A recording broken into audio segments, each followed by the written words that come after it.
Essa é uma mensagem bíblica produzida pela Igreja MSBN Oeiras ao corpo de Cristo. Vamos à Bíblia, vamos à palavra do Senhor. Toma lá a sua Bíblia, vamos meditar na boa palavra do Senhor. Vamos a 2 Crônicas hoje, 2 Crônicas capítulo 20. Nós vamos, se o Senhor nos permitir, nesse tempo, pensar entre o versículo 1 e o versículo 17. É muito importante que eu compartilhe com você hoje uma parte que para alguns é um bocado chata, que é o contexto histórico desse texto. Até para que a gente entenda a lição, porque não tem como entender a lição sem entender a história que a fundamenta. Então você já deve ter ouvido falar, acredito eu, sobre uma divisão que houve no reino de Israel.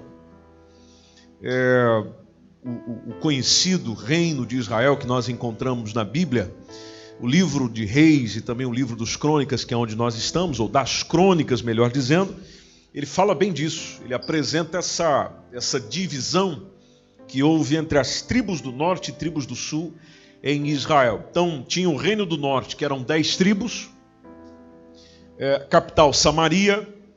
Depois tem o reino do sul, 2 tribos, Judá e Benjamim. A capital era Jerusalém.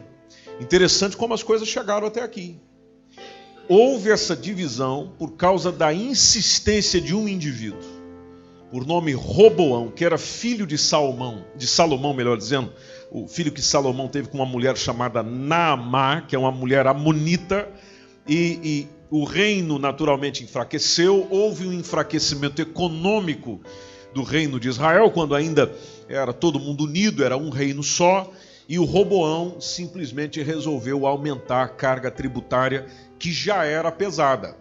Vocês sabem e conhecem bem que o reino de Salomão foi um reino muito próspero, avançou, cresceu, expandiu, melhorou, mas você sabe também que quanto maior o reino, maior o custo de manutenção. Quanto maior a casa, maior o custo de manutenção. Quanto melhor o carro, quanto mais topo de gama, maior o custo de manutenção. Bom, como o reino expandiu com Salomão e cresceu de uma maneira maravilhosa, então o custo de manutenção era altíssimo. O pessoal chegou lá para o filho, para o Roboão, quando assumiu, e falou: abaixa um pouquinho aí a carga tributária, isso está demais.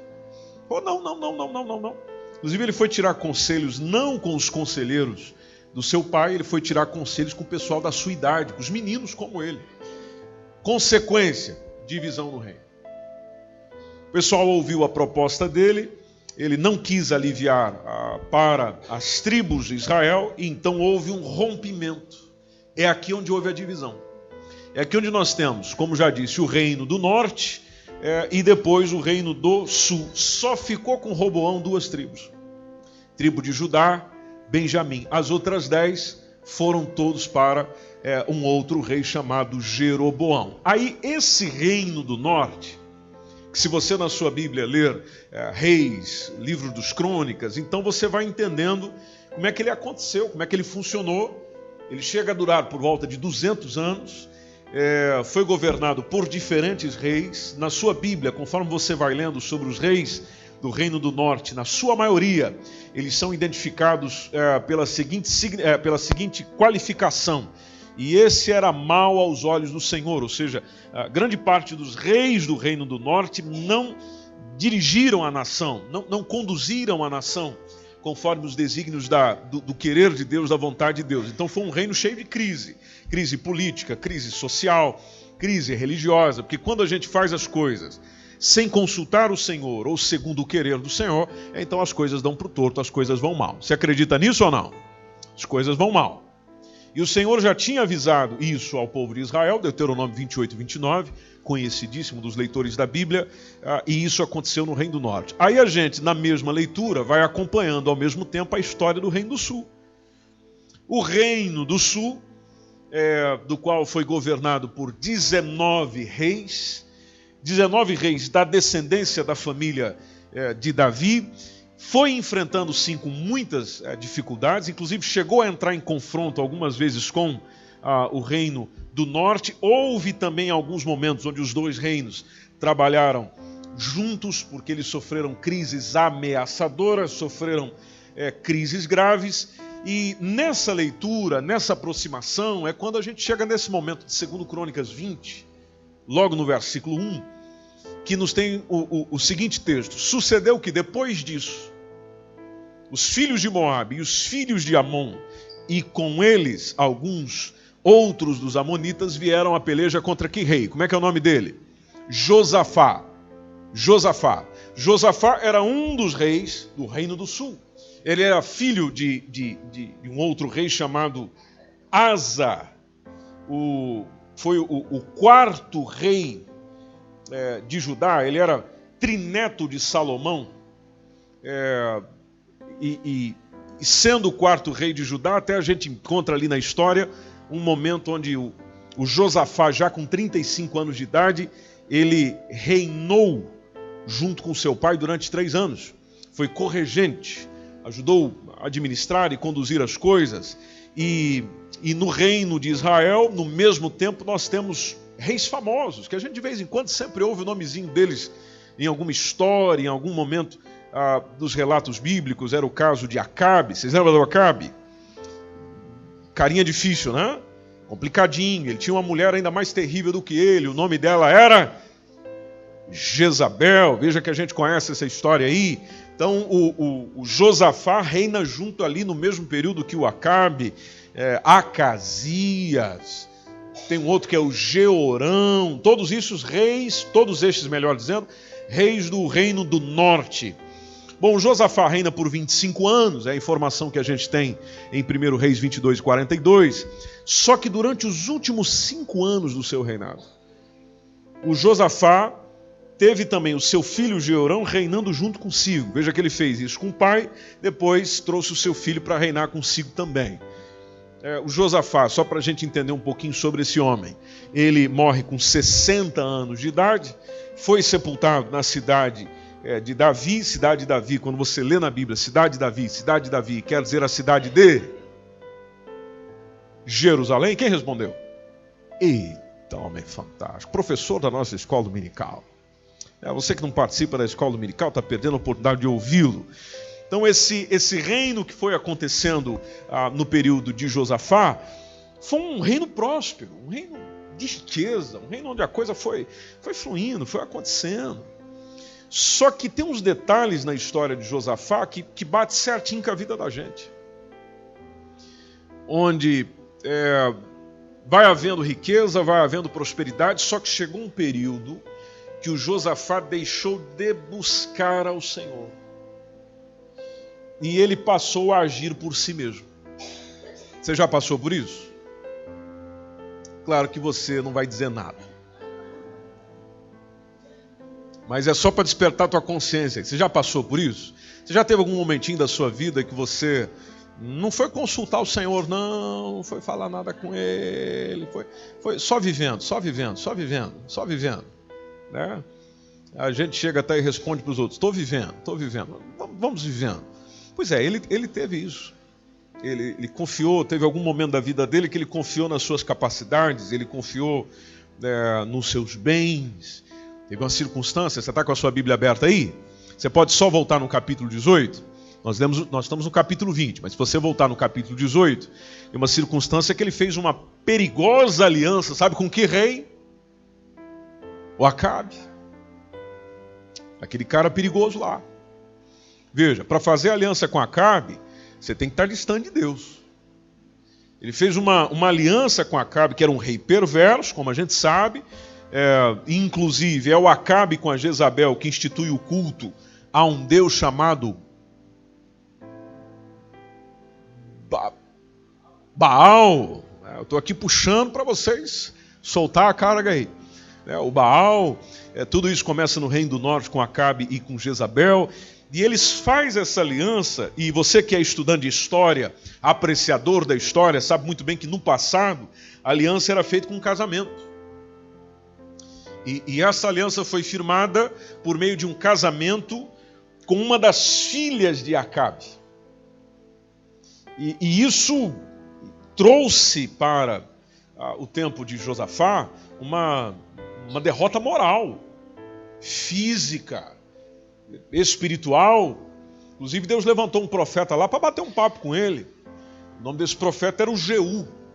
Jeú foi lá repreendê-lo e o profeta inclusive foi mostrando, está logo no capítulo 19. Nós caminhamos para o 18, você dá um pulinho no capítulo 19, dá uma olhadinha lá no versículo 2. É quando você vê o profeta mostrando ao rei Josafá o quanto que a aliança que ele havia feito com Acabe aborreceu ao Senhor.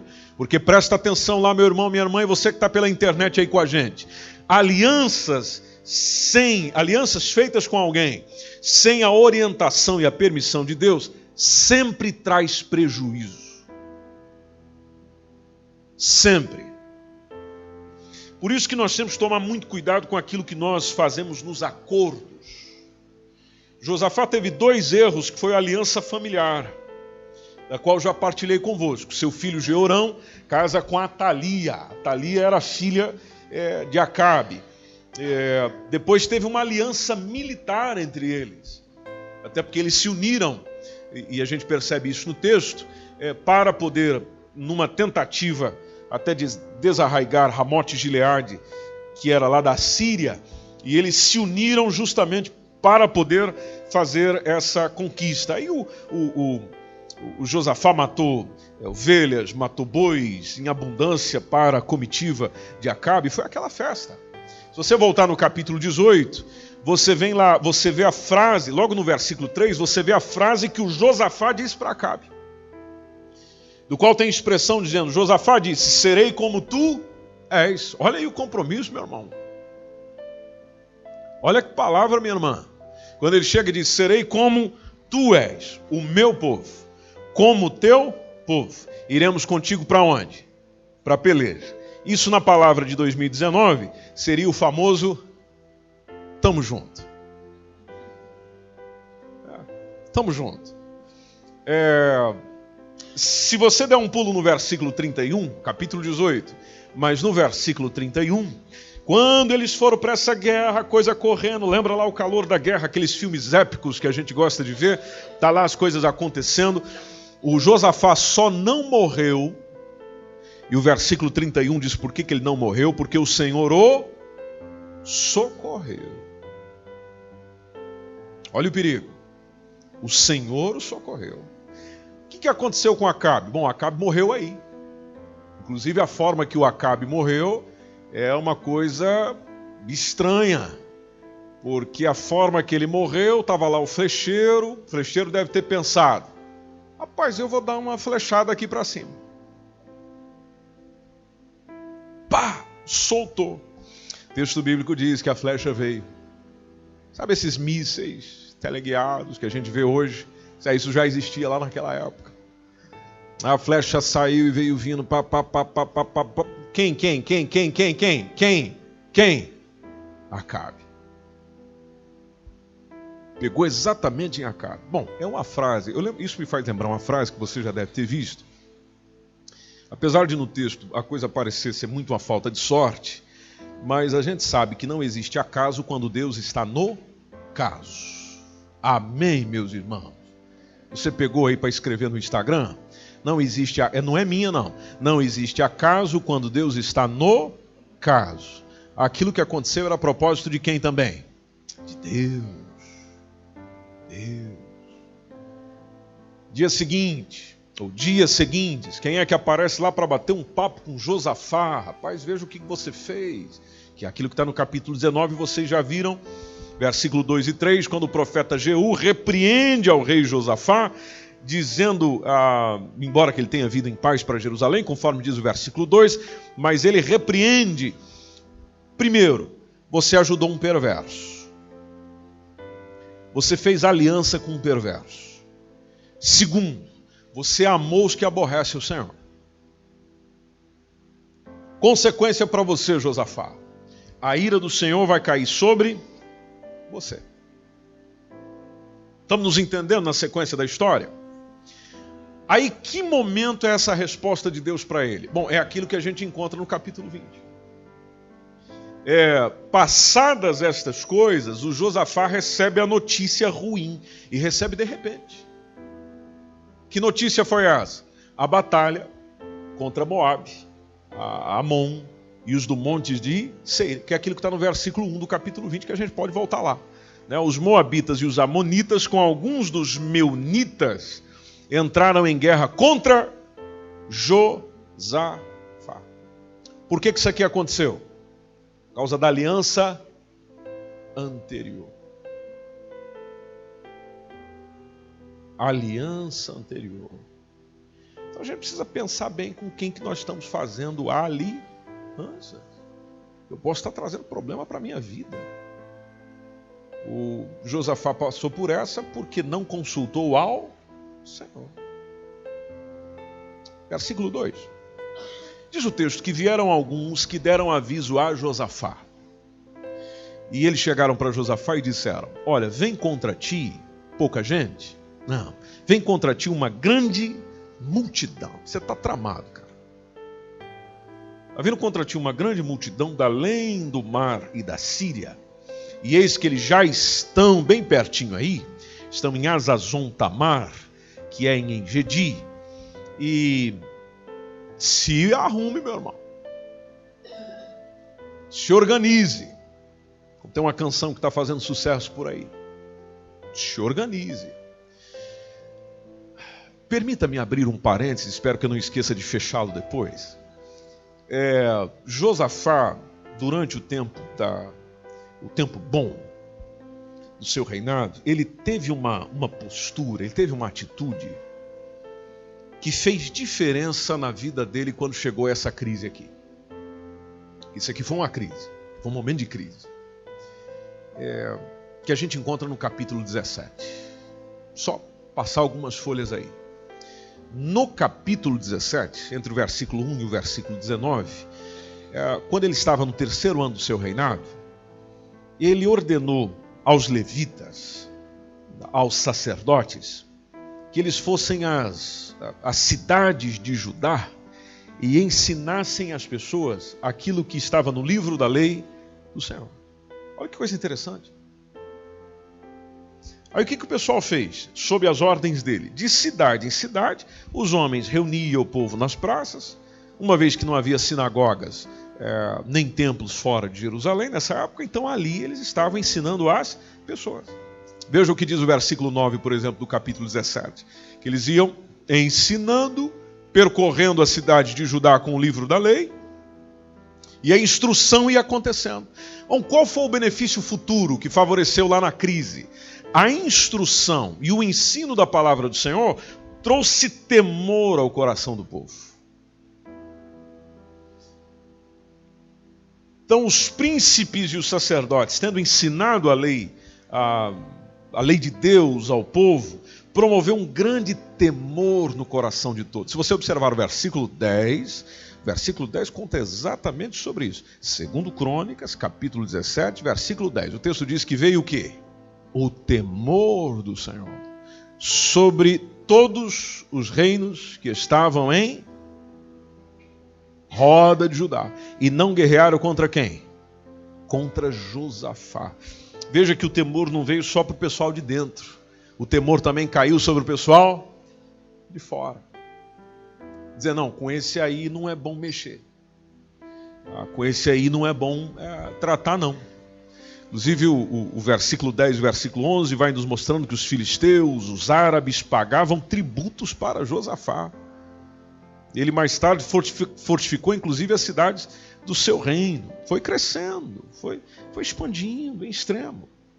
Fortaleceu diversas cidades, trouxe cidades sob o seu controle, inclusive cidades que estavam sob o controle dos edomitas, filisteus, tomou o comando das rotas, o indivíduo se organizou financeiramente do reino, porque ele tomou o comando das rotas de caravanas que vinham da Arábia, e ali tinha uma riqueza que rodava nessa rota ali, estava tudo sob o controle de Josafá. Tanto que o capítulo 18, versículo 1, nos deixa bem claro que ele tinha riquezas e glória, pouquinho, não, abundância. Não é isso que a gente quer. Não sejamos hipócritas. Ele teve. Volte no versículo 3 do capítulo 20. Josafá recebeu esse recadinho, meus irmãos. O que aconteceu com o coração dele? Temeu. Outras versões dizem, teve medo. Temeu, o medo chegou. O rei e o seu povo se deparou com aquele tipo de dilema que todos nós enfrentamos. O medo vem, o medo bate, e aí a gente não sabe o que fazer. Bom, o medo levou ele a buscar o Senhor. O medo levou ele a, como diz o versículo 3, a buscar o Senhor. Eu não fechei aquele parênteses, né? Então deixa eu fechar ele aqui. Deixa eu abrir outro. Quando a gente pode refletir sobre essa situação, lembrando que, infelizmente, gente querida do Senhor, muitos só se lembram de buscar a Deus quando estão cercados pelas dificuldades. Infelizmente. Seria melhor que não fosse assim. Seria melhor que nós o buscássemos sempre. Amém? Você concorda com isso? Seria melhor que o buscássemos sempre. Mas a maioria acontece exatamente como foi com Josafá. A crise chegou, o problema aconteceu, então agora o que nós vamos fazer? Vamos buscar o Senhor. Como é que a gente vai buscar o Senhor? Versículo 3 responde. O que eles foram fazer? O que eles foram fazer? Versículo 3 responde. O que eles foram fazer? Bem na parte final. Vamos jejuar. Vamos jejuar. Versículo 4 diz que Judá se ajuntou. Olha que coisa boa. E se ajuntou por quê? Bom, primeiro estamos com medo. Não esquece lá do medo. A gente se ajunta quando está com medo. A gente chega perto quando está com medo. Até com aquela pessoa que você não vai bem com a cara dela, você chega junto. Nós estamos tudo com medo. E então Judá se ajunta como um só povo para pedir socorro ao Senhor. Pedir socorro ao Senhor. Todas as cidades de Judá, conforme diz o texto, vieram para buscar o Senhor. Isso aqui me faz lembrar que às vezes o que é mandado para nos destruir servirá para nos fortalecer. Eita, coisa boa! Aquilo que vem para dar uma chacoalhadinha ali, que você está sentindo, vou para o chão, vou para o chão, vou para o chão. Não. Está vindo para você aprender a ficar em pé. Verso 5. Pôs-se Josafá em pé na congregação de Judá e de Jerusalém, na casa do Senhor, diante do pátio novo. E aqui sobre a sombra do templo, o Josafá se lembrou. E é interessante isso aqui, esse texto, porque ele cita a oração do seu tataravô, Salomão. E naquela ocasião onde o templo tinha sido consagrado, está lá no capítulo 6, a gente encontra essa oração lá. Aí veja o texto da oração, porque o texto da oração está aí. Quando ele diz no versículo 6, vamos juntos lá, vamos juntos aí. Vocês estão animados ou não? Muito bem, então versículo 6, vamos juntos, igreja. 3, 2, 1. E disse: Deus dos nossos pais, porventura não és Deus dos céus, pois tu és o dominador sobre todos os reinos das gentes, e na tua mão há força e poder, e não há quem te possa resistir. Está lindo, vamos para o 7.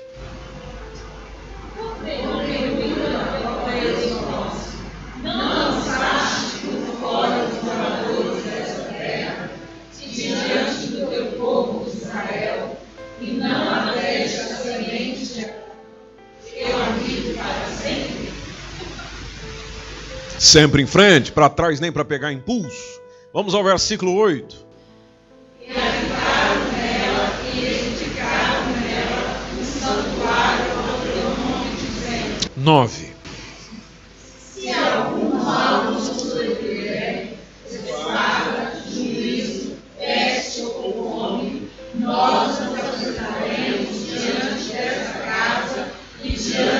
ti, pois teu nome está nesta casa, e clamaremos a ti na nossa angústia, e tu nos ouvirás e livrarás. 10. Agora, pois, eis que os filhos de Amon e de Moabe e das montanhas de Seir, pelos quais não permitiste que passasse Israel, quando vinham da terra do Egito, mas eles se desviaram e não o destruíram. Só mais 2 versículos, o 11. Eis que nos dão carne, vindo para lançar-nos fora da herança que nos deste herdar. Aí o versículo 12 foi a conclusão da oração, que diz o quê? Ah, Deus nosso, porventura não julgarás, porque em nós não há força perante esta grande multidão que vem contra nós, e não sabemos nós o que faremos, porém os nossos olhos estão postos. Meu irmão, minha irmã, você já chegou em momento como esse, onde essa citação da oração de Josafá dizendo: não sabemos nós o que faremos. Eu não sei o que fazer. Jesus, eu não sei o que fazer. Só que ele expressa logo após: só que os meus olhos estão postos em ti. Eu não sei o que fazer, mas os meus olhos estão postos em ti. Momentos de crise, meu irmão. Momentos de crise.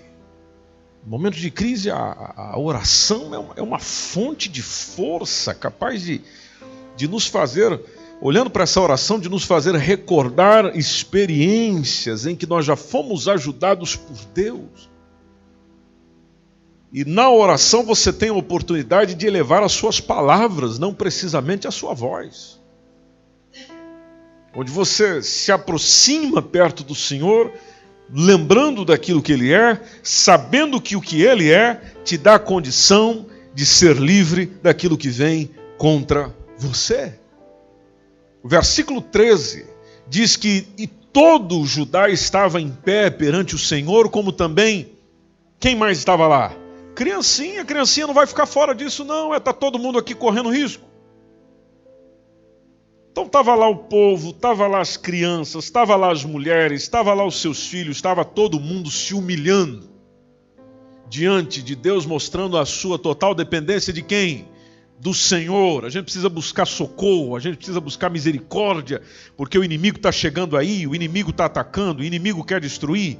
Ele é como ladrão, vem para matar, vem para roubar, vem para destruir, mas a gente serve a alguém que veio para dar vida, vida com abundância. Não há nada que não possa ser vencido pelo nosso Senhor quando a gente ora junto, quando a gente jejua, mas principalmente quando a gente confia no Senhor. Então Josafá teve um momento exatamente como esse. Davi teve diversos. Por isso que em Salmos número 20, versículo 7, tem aquela famosa expressão, dizendo: uns confiam em carros, outros em cavalos, ou seja, muitos confiam na força do seu exército, na sua habilidade de gerir a situação, de vencer as coisas, a sua experiência. Mas o Davi expressa o que é que ele se firmava. Ele diz: nós vamos fazer menção do nome do Senhor, nosso Deus. Você está passando por um momento difícil aí? É tempo de invocar o Senhor. Não é tempo de ir para a praia. Tem gente que está sofrendo e diz: sabe de uma, rapaz, hoje eu estou tão mal, eu vou para a praia. Pastor, eu não estou me sentindo bem, eu vou dar uma volta em Lisboa.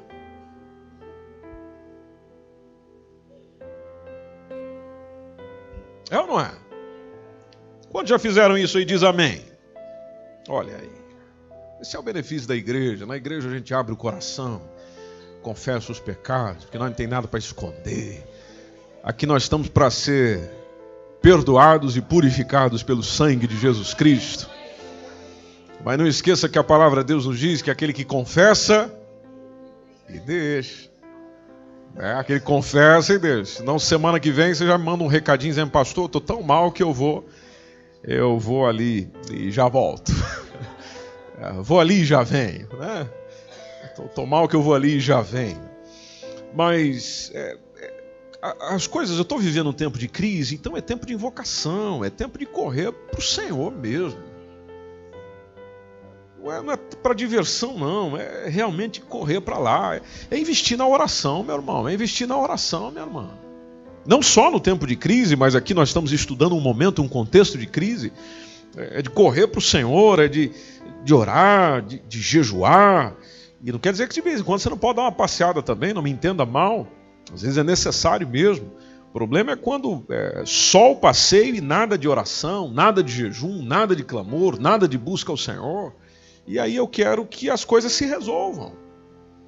Vem crise política, vem crise econômica, vem crise familiar, vem crise no casamento, vem crise na relação com os filhos, vem em tudo. E aí a gente fica pensando, no que é que Deus pode me ajudar? Bom, Deus pode ajudar em tudo. Agora, o meu tudo também precisa ser para Ele. Não posso ficar ali naquela vai, não vai, tô, não tô. Estou servindo, não estou servindo, sou de Deus, não sou de Deus. Não, tudo também ser para Ele. Porque como é que Ele pode interferir no tudo se Ele não tem acesso ao meu todo?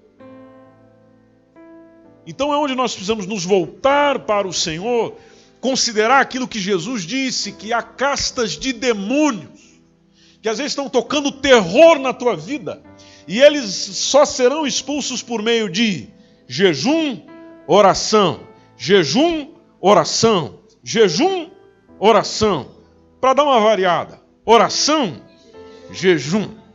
O dia que você cansar de jejum e oração, você só muda. Jejum, oração. E você vai ver que o demônio vai saindo, o demônio já vai indo para longe, as coisas vão mudando, o nome do Senhor vai sendo glorificado. Dá para você dar um toquezinho nessa gente, nessa pessoa bonita que está aí pertinho de você e diga, você está jejuando, você está orando, você está buscando ao Senhor.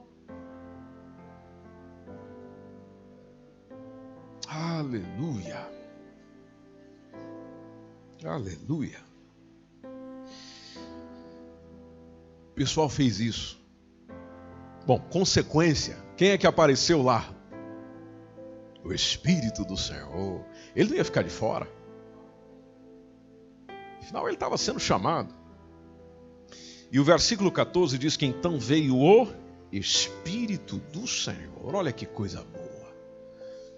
O Espírito do Senhor no meio da congregação. E escolheu um rapaz lá. Como é que é o nome do rapaz? É o nome que você vai dar para o seu filho. Que é Jaaziel. E os textos bíblicos são tão específicos que diz a genealogia quase inteira do indivíduo. Só para ninguém se confundir. Qual o Jaaziel? O Jaaziel, que é o filho de Benaías. Aquele que é filho de Jeiel. Filho de Matanias, lá o Levita, lembra do Levita? Lá dos filhos de Asaf.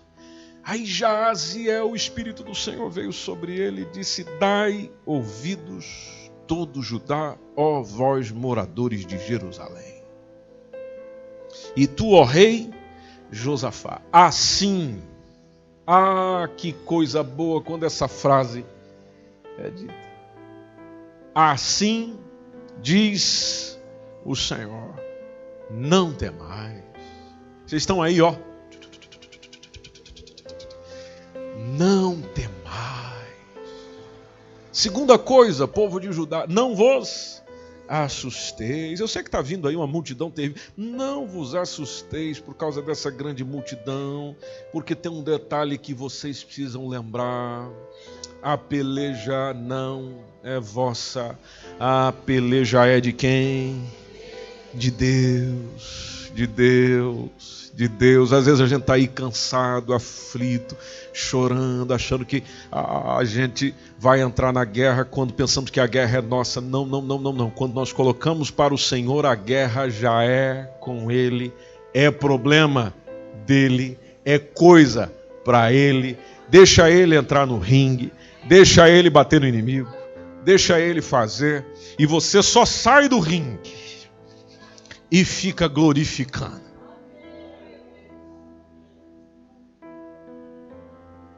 Às vezes a gente fica perguntando, como é que eu faço para vencer isso? Bom, muito simples. Carlos e David, chega aqui, por favor, me ajuda aqui num teatro, rápido, por favor, por gentileza. Muito simples, muito simples. Por gentileza, meu Carlos, vá ali em cima, o senhor é o meu inimigo. Só no teatro, ali. Aí eu tenho o Carlos me provocando. Deus está aqui, ó, com esse cabelo bonito aí, né? Tá aqui, eu tenho o Carlos me provocando e eu estou aqui. Eu não aguento. Ele não vai provocar, ele é um homem cordial. Ele arruma problema para ele. Ele está aqui provocando, tal. Só que o meu inimigo também sabe das minhas debilidades. Ele sabe onde bater. Ele sabe como mandar para o chão. Então, se eu vou por conta própria, posso perder. O que Josafá tinha? Josafá tinha uma multidão vindo contra ele. Ele sem muita condição de enfrentar isso aí. O que nós vamos fazer?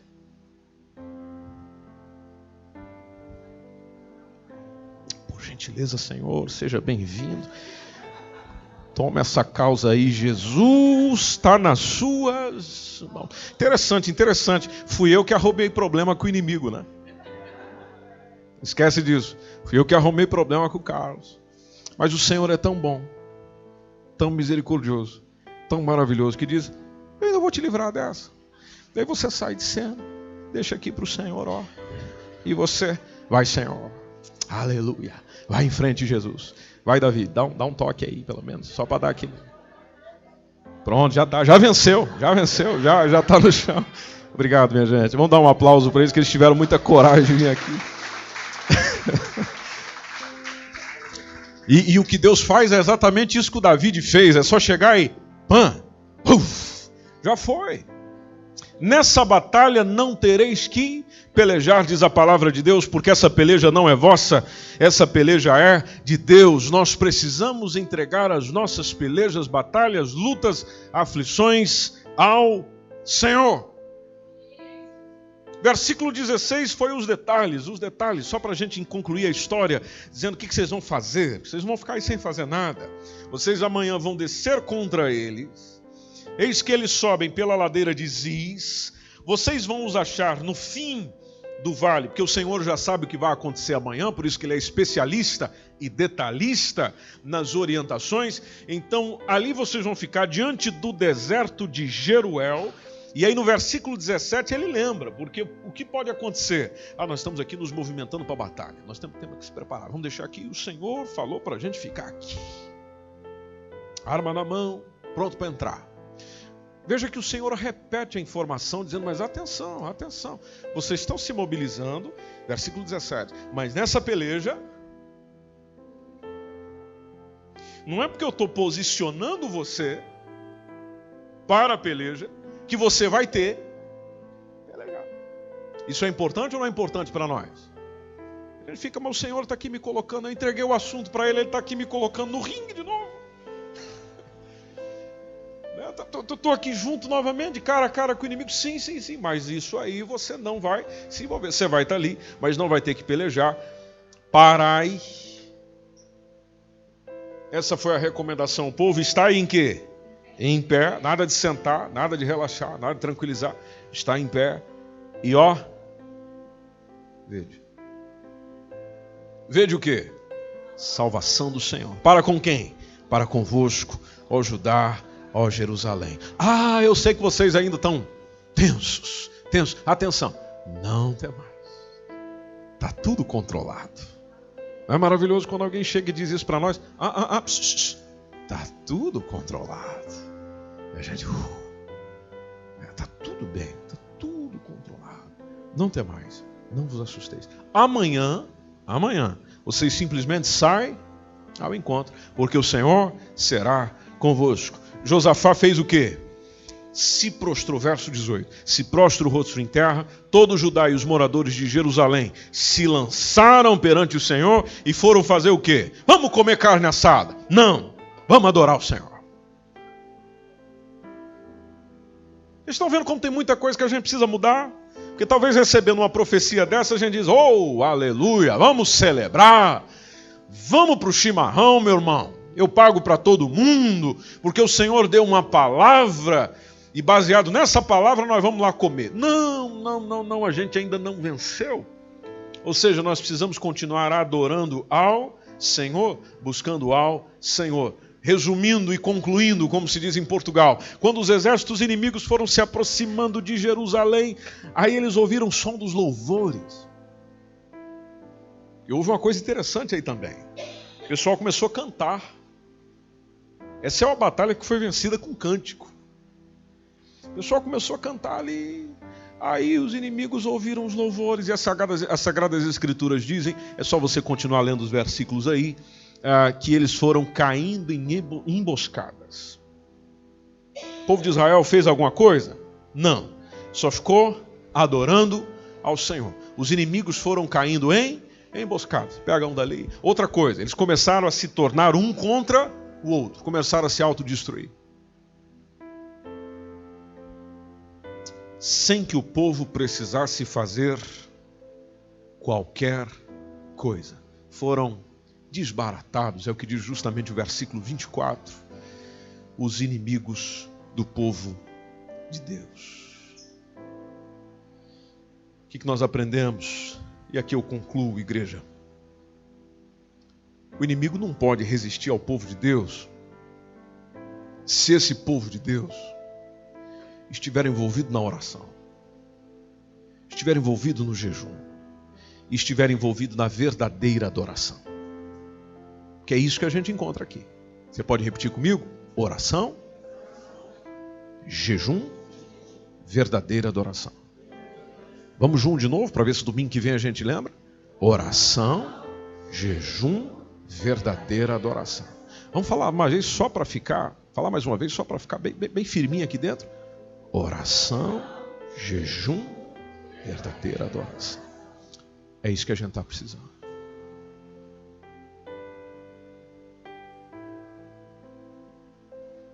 É isso que nós estamos precisando. Orar mais. Jejuar mais. Adorar mais. Adorar mais. E deixar essa adoração ser verdadeira. Verdadeira. Quando você levanta a mão assim, ó, é real. Quando você está batendo palma, é real. Quando nós músicos aqui estamos tocando, ministrando, é real.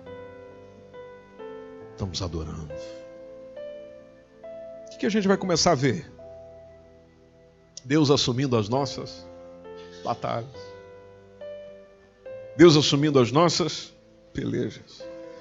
E aí a gente vai ver as coisas acontecendo, as proezas acontecendo, as novidades e as boas notícias aparecendo. Por quê?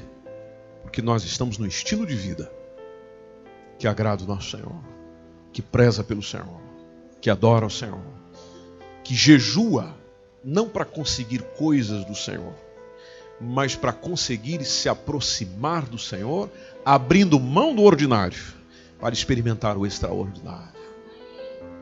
Gente que ora, igreja que quando diz, irmãos, vamos orar, a gente ora. O diálogo flui, a coisa acontece, a conversa acontece com o Senhor. Orando, jejuando, adorando e vendo o livramento do Senhor. Essa é uma mensagem bíblica produzida pela igreja MSBN Oeiras ao Corpo de Cristo. Siga-nos nas nossas redes sociais, Instagram e Facebook. Subscreva o podcast e também o nosso canal do YouTube. E saiba mais informações em msbnportugal.com.